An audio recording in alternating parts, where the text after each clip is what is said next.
This city has stories, and so do we.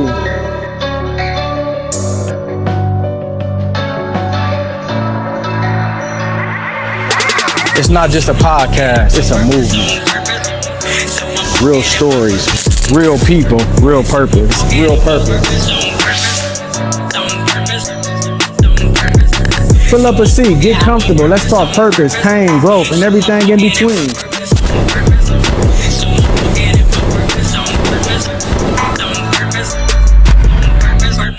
From the heart of Atlanta to wherever you are, welcome to Stool Talk.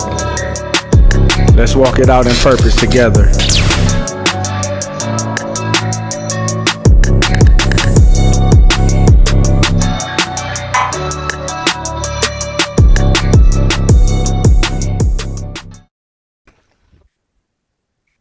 So today with us on Stool Talk, we're honored to have a special guest, an elite guest.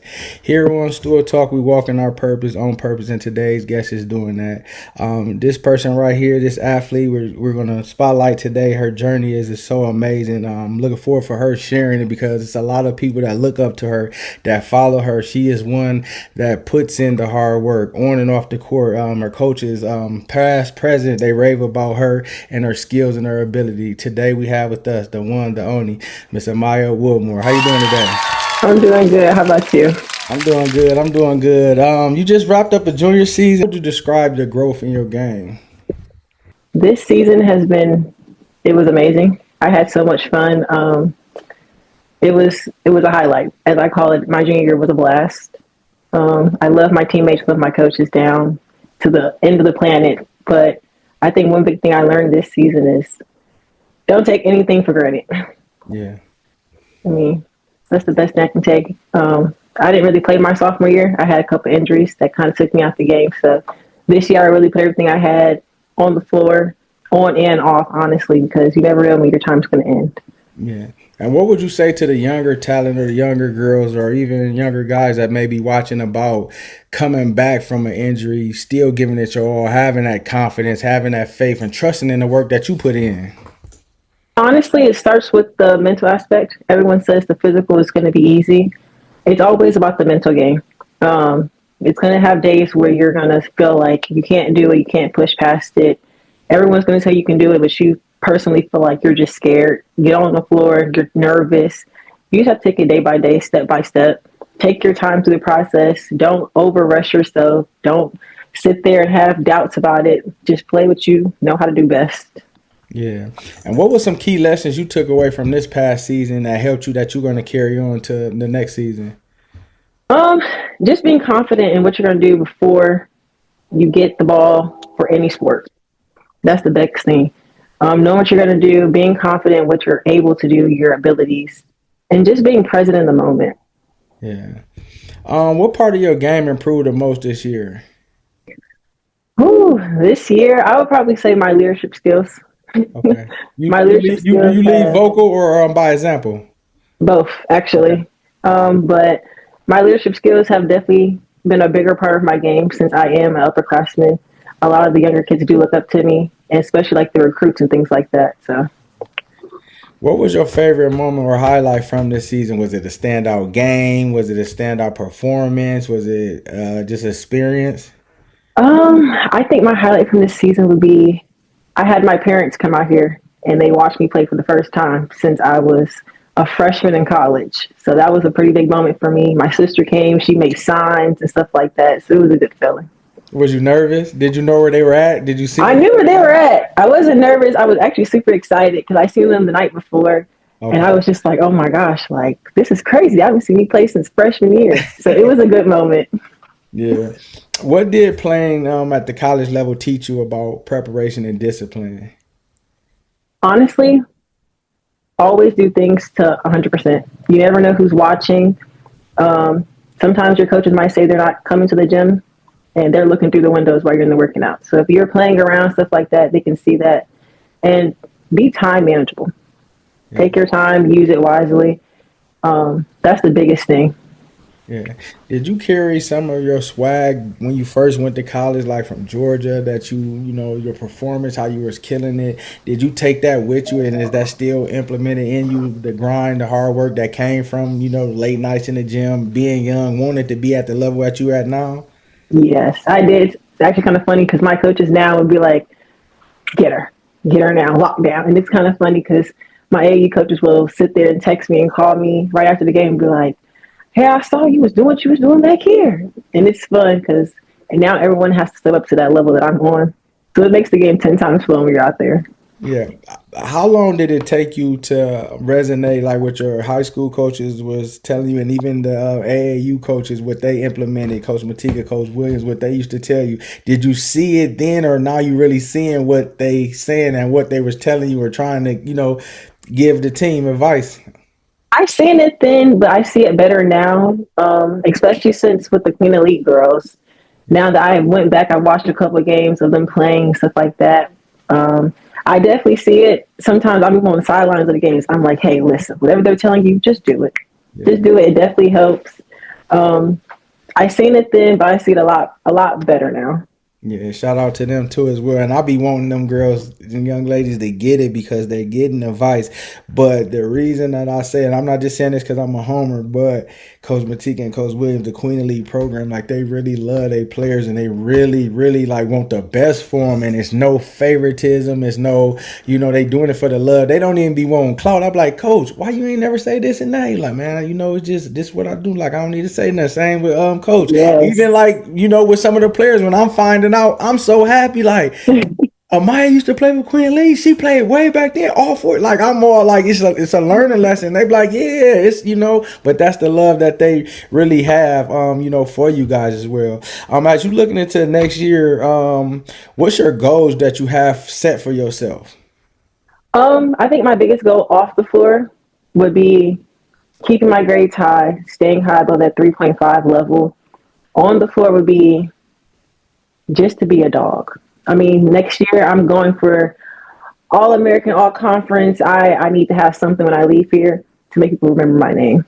Definitely. Y'all heard it here first on Stool Talk, All American. I'm definitely gonna get a schedule because I've been going hitting the road on the games, and I would love to come get some content and watch you play in person. Absolutely. Next season and seeing you do your thing. What goals do you have for your team? Being that you on that type of time, do you is the chemistry to where you're gonna be able to just show them, tell them, or they gonna see and want to be like you? Because I already know, like you probably giving yourself a little bit of time, then you back on it already, like training, working out, and all that. Huh? Yes. So I took a little bit of time off. By a little time, I mean 2 days. And I got right back into the grind. So for the team next year, um, we're already having some returners and we have some new girls coming in. So we've definitely been bonding together. But I think for next year, I want a title. I want a flag to hang in the locker room, a flag to hang in the gym. Um, we need to have something that says 2026 on there. So Yeah. I'm really excited about that.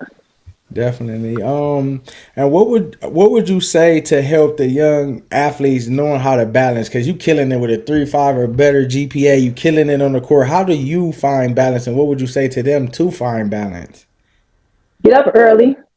Get up way before school even starts. So if your class is at 9 o'clock, you should be up by 7. You should have breakfast. You should have a workout going, shower, and then get right to study. You should be able to study for an hour, 2 hours maybe, and then go ahead and get some basketball work in. After that, take 5, 10 minutes for a downtime, little lunch, and then get right back into the studying, right back into the hooping. That's the best way to do it because once you get to college level, you definitely have classes, and then you have from class, you're going straight to practice, and then you have to find some time to eat in there, and then you have to do your homework. So you have to know how to plan your schedule out before time, the days before that, and just know, like, okay, I have to do this, and just stick to it. Yeah. Who do you pattern your game after? Who do people say your game reminds them of when you play? Coach Williams, me and Coach Williams play the same similar game.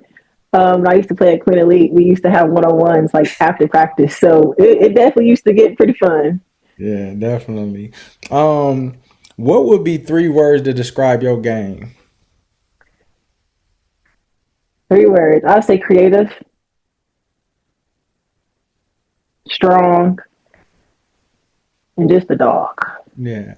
Do you think that you on all levels of the game, because I see you drive, your driving, your pull up, your jump shot, like which one do you want to perfect, or do you just want all three of them to be at your leisure whenever you want to use them? Because you can't be stopped when you're going downhill. I done seen, and it's like teams and defenses don't know how to stop you, so they probably gonna be giving you the shot. So now you killing and knocking down the shot. Like what do you Yeah. want to have as your weapon? I have all three as my weapon. It's to the point where this year I was actually laughing with one of my coaches. I said, I don't think that any team we know how to play is going to know how to stop me, because you can sit there and bag up all you want to keep me from getting to the hole. I'm still going to go to the hole if I feel like it, Yeah. or I'm just going to pull up and shoot it, or I'm shooting threes.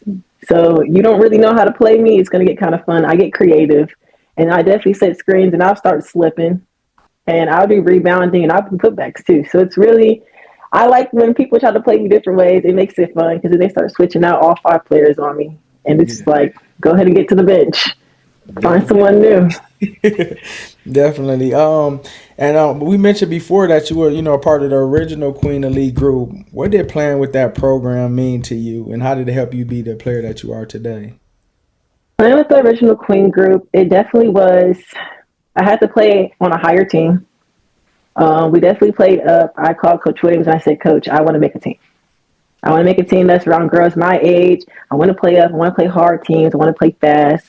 So it definitely did. It made me mature a lot older mentally before physically, because I had to be, okay, well, I'm playing bigger girls now.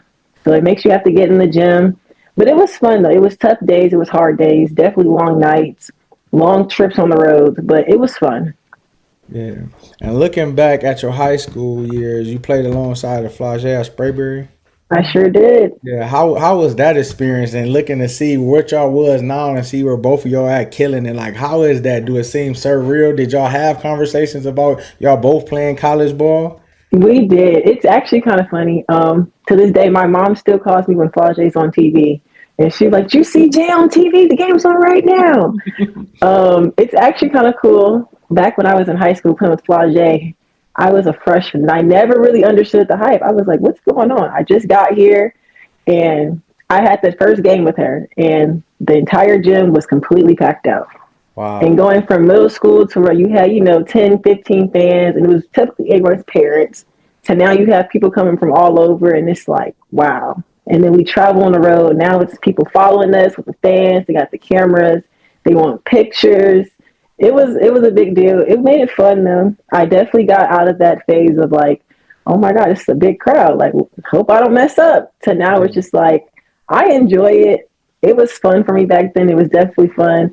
I love Fajay with all my heart. That's still my sister. Yeah, definitely. What was the chemistry like with y'all on the court, and what was the one memory that you will never forget? It was definitely funny.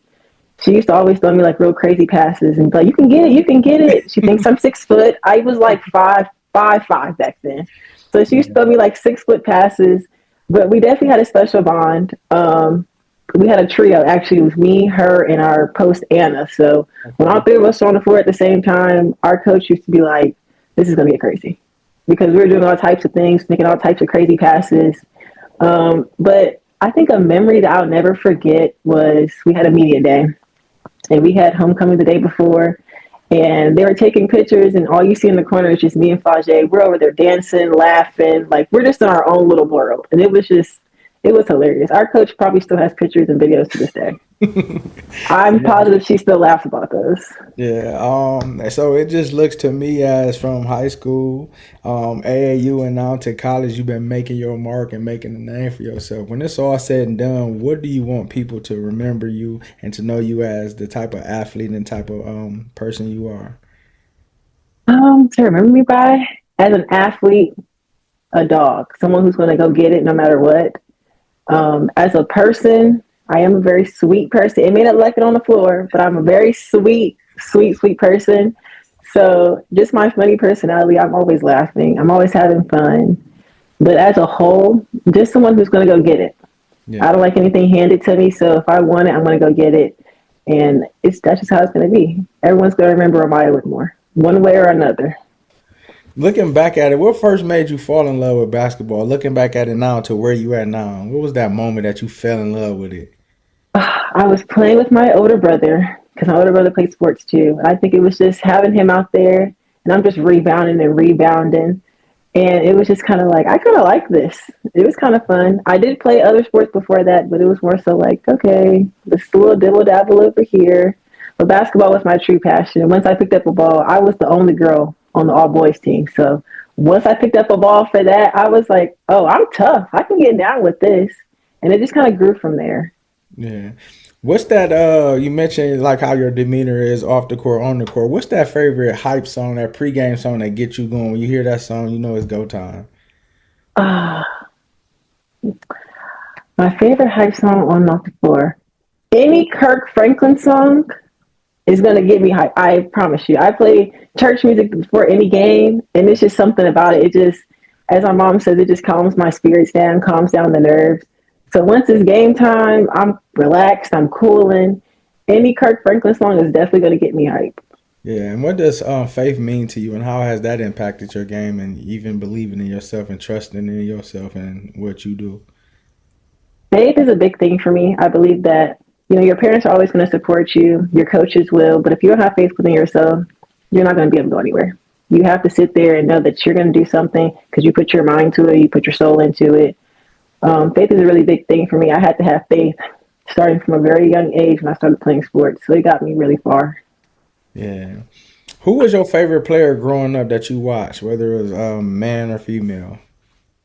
I would say Kyrie, Kyrie. because he's so shifty. He does crazy combinations and crazy shots. I used to always try to make the craziest shots. So he was very fun to watch when I was growing up. What made you get number 23? Have you always had that number? So 23, I actually graduated class of 2023.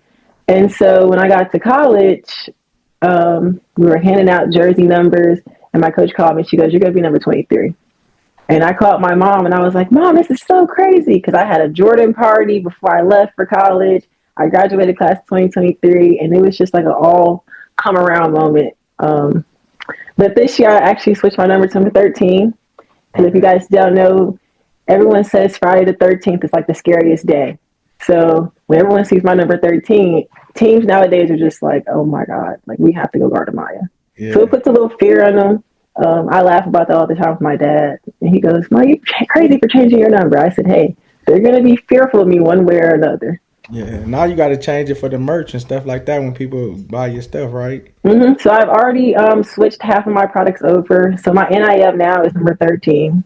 Okay. Um, so they sell all kind of things, shirts, How cups, can mugs. people support you? Like, where can they go to find it at? How can they get connected? You can look up my name, Amyah Woodmore, on Google, and then my NIL link will pop up along with my Instagram and my Twitter.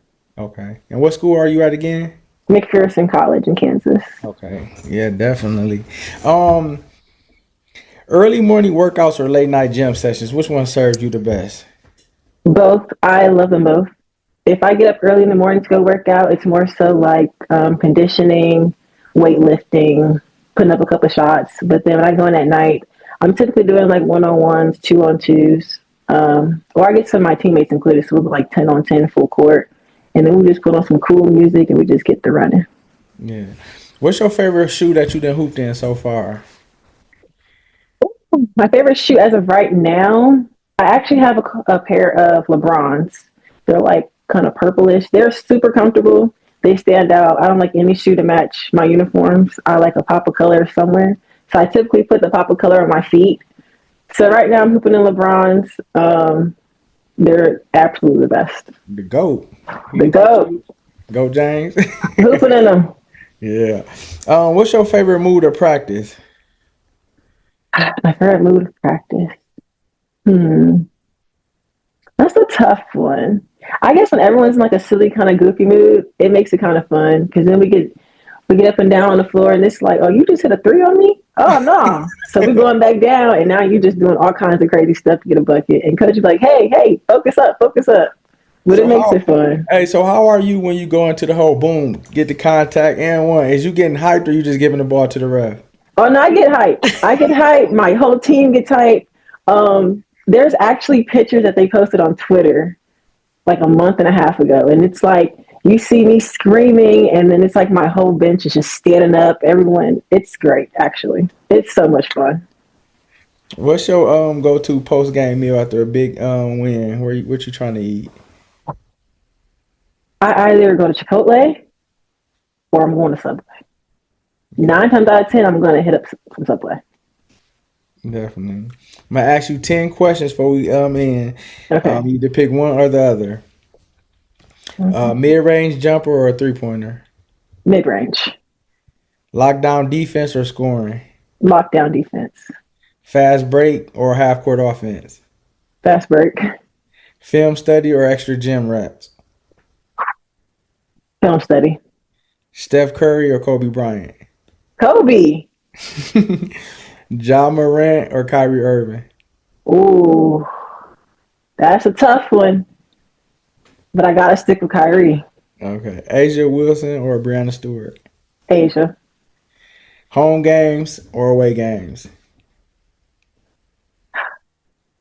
It'll have to be away games.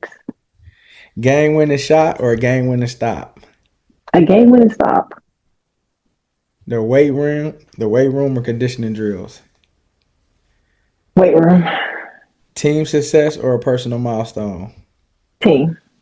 Okay, if the game on the line, y'all need a basket. You got the ball. 5 seconds. How you ending it?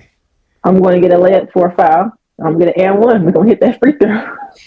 Definitely. And we thank you, Amyah. We're spotlighting you for all your hard work, the amazing athlete you are, the amazing student you are on and off the court.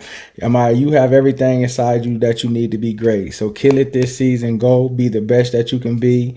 Walk on the court and know that you can do all things through Christ who gives you strength, and you're the head and not the tail. And believe that with you, you can be an All-American because you got faith. Faith without works is dead, and you're going to put forth the work. Go through, be amazing. We're going to be following you, highlighting your journey, coming up there to support you as well. And we thank you for this opportunity. Thank you. I appreciate it. Have fun. Yep. Ladies and gentlemen, the one, the only Amyah Woodmore.